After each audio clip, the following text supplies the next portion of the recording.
Hi நண்பா நண்பீஸ். Government employees டீச்சர்ஸ்லாம் மிக மிக ஆவலோடு எதிர்பார்த்துட்டே இருந்த சிபிஎஸ் ஓய்வூதிய வழக்கு நேற்று மதுரை உயர்நீதிமன்ற கலையில் விசாரணைக்கு வந்திருக்கு.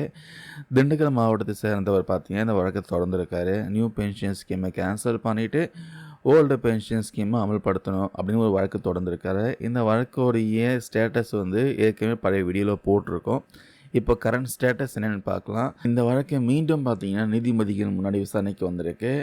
இன்றைக்கி நடந்த விசாரணையில் அரசு தரப்பில் தலைமை வழக்கறிஞர் அட்வொகேட் ஜெனரல் ஆஜராகி சில வாதங்கள் முன்வைத்திருக்காரு.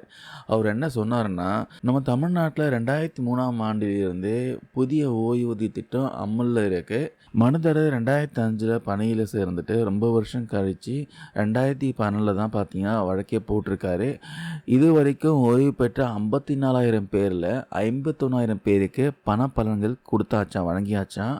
அதனால் இதுக்கு முன்னாடி இதே கோரிக்கையை வச்சு போடப்பட்ட வழக்குகள் தள்ளுபடி செஞ்ச மாதிரியே இந்த வழக்கையும் தள்ளுபடி செய்யணும் அப்படின்னு கவர்மெண்ட் சைடில் பார்த்தீங்கன்னா வாதாடி இருக்காங்க.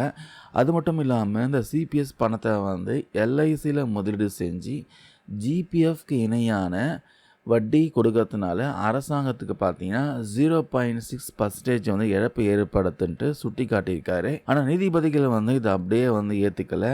போக்குவரத்து தொழிலாளருடைய ஓய்வூதிய தொகை பற்றியும் நீதிபதிகளை கேள்வி எழுப்பினாங்க. அது மட்டும் இல்லாமல் ஒரு முக்கியமான உத்தரவையும் போட்டிருக்காங்க.